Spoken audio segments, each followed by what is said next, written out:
युग पुरुष भारत रत्न अटल बिहारी वाजपेयी जी की पुण्यतिथि है। दो शब्द रूपी श्रद्धा सुमन उन्हें अर्पित न करूं ये हो नहीं सकता। वाजपेयी साहब एक तेजस्वी व्यक्तित्व लिए मर्यादित राजनेता व सहृदयी कवि थे। धारा प्रवाह घंटों बोलते चले जाना, उनकी वाणी का लोगों को मुक्त विमोहित सा करते चले जाना एक अलौकिक वरदान था उनमें। अपने युवा काल में अन्य युवाओं की तरह मैं भी उन्हें सुनने के लिए आतुर रहता। छोटी सी छोटी बात को विलक्षण अंदाज में बयां कर जाना अटल जी की विशेषता थी। 1967 के आसपास वे चुनाव के सिलसिले में अमृतसर आए थे। तब वे संभवतः भारतीय जनसंघ के अध्यक्ष रहे थे। जनसंघ का चुनाव चिन्ह था जलता हुआ दीपक। उन्होंने कहा था कि कांग्रेसी कटाक्ष करते हुए कहते हैं कि क्या जनसंघ वालों, पुरातन पंथी हो तुम, क्या तुम्हारा ये चुनाव चिन्ह जलता दीपक। उन्होंने चुटकी लेते हुए कहा था, मैं अपने उन कांग्रेसी साथियों से पूछना चाहता हूं कि आज मंदिरों में क्या दीपक नहीं जलाया जाता? उसी से भगवान की आरती नहीं उतारी जाती? क्या वहां बिजली के बल्ब लटका दिए जाते हैं? कांग्रेस के चुनाव चिन्ह गाय और दूध बीता हुआ बछड़ा के ऊपर चुटकी लेते हुए उन्होंने कहा था, कांग्रेस का चुनाव चिन्ह है गाय और दूध पीता हुआ बछड़ा।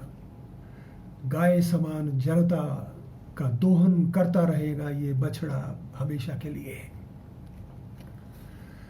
1989-80 की बात है। मैं सिंधिया स्कूल में अध्यापक बनकर गया। उस वर्ष सिंधिया कन्या विद्यालय का 25वां संस्थापना दिवस था। उससे कुछ समय पूर्व ही जनता सरकार टूटी थी। वाजपेयी साहब मुख्य अतिथि थे। उन्होंने कुछ एक प्रसंग जो उनके अनुभव थे विदेश मंत्री के दौरान, उन्होंने लोगों से साझा किए। वाजपेयी साहब विदेश मंत्री के समय में विदेशों की यात्रा पर जाया करते थे। एक बार वे अपनी यात्रा पर गए। उन्हें रिसीव करने के लिए लोग हैं, दोनों तरफ सड़क के दोनों तरफ लोग एकत्रित हैं। वाजपेयी साहब का कारवां बड़ी तेजी से गुजर रहा था। तभी एकदम कारवां रुक गया। वाजपेयी साहब आश्चर्यचकित पूछने लगे कि भाई ऐसा क्या हुआ है, क्योंकि भारत में तो किसी विशिष्ट अतिथि का इस तरह से कारवां रुक सकता ही नहीं। तभी पता चला कि भीड़ में एक छोटा बच्चा अपनी मां की गोदी से निकल करके सड़क के बीचों बीच आ गया था। जब तक उस बच्चे को मां के पास सुरक्षित सौंप नहीं दिया गया, तब तक कारवां अपनी जगह से हिला डुला नहीं। वे कहते हैं, जिस देश में बच्चे की देखभाल नहीं की जाती, उसकी रक्षा नहीं की जाती, वो तो भावी पीढ़ी है, भावी देश निर्माता है वह, तो वो देश आगे नहीं बढ़ सकता। एक और संदर्भ में वे कहते हैं, उसी टूर के दौरान उन्हें एक विद्यालय में ले जाया गया। कुछ एक बच्चे, छोटे छोटे बच्चे, खूब फलते फूलते, लाल लाल उनका चेहरा, वे उनके गले में माला डालने के लिए आगे आए। आयोजक आश्चर्यचकित कि वाजपेयी साहब कुछ और ढूंढ रहे हैं। तो मैंने पूछना चाहा, यही इसी तरह के हैं सारे बच्चे? तो पता चला कि हम किसी तरह का भेदभाव नहीं रखते।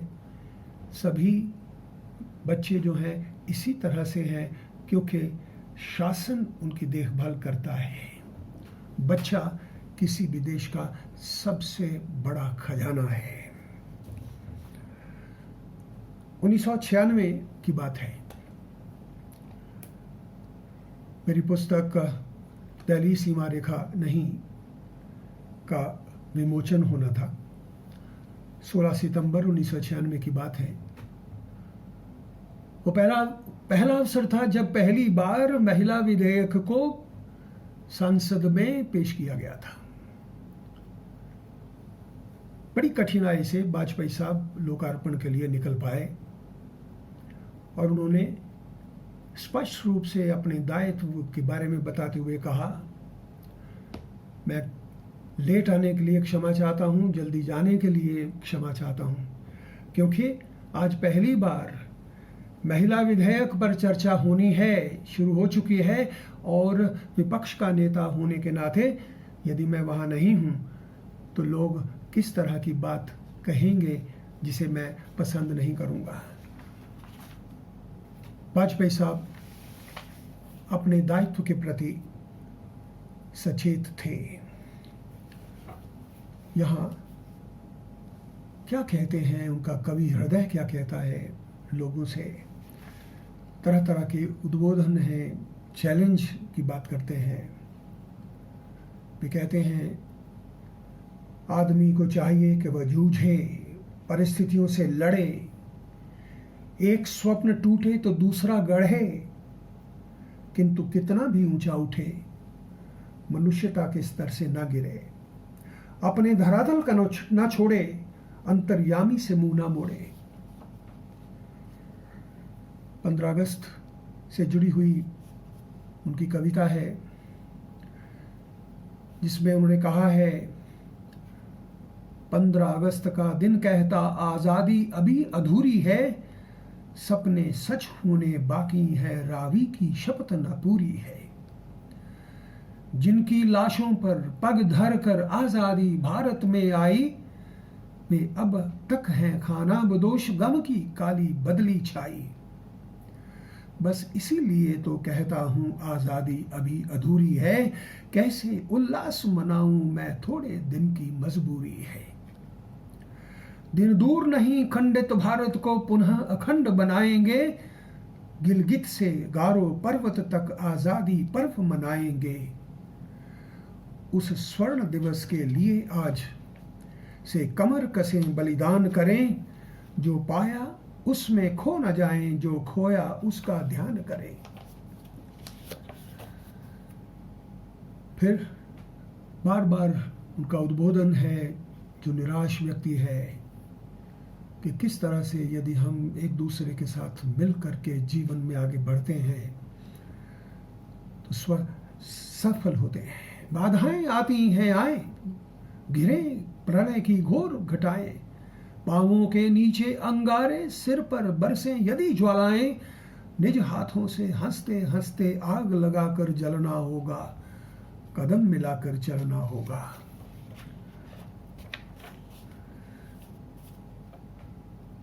पाकिस्तान का संदर्भ लेते हुए बार बार वो जोर देते हैं कि पाकिस्तान का दायित्व क्या है, किस तरह का वो जीवन, किस तरह का रोल अदा करता है, किस तरह से वो आतंकवाद आदि को प्रश्रय देता है।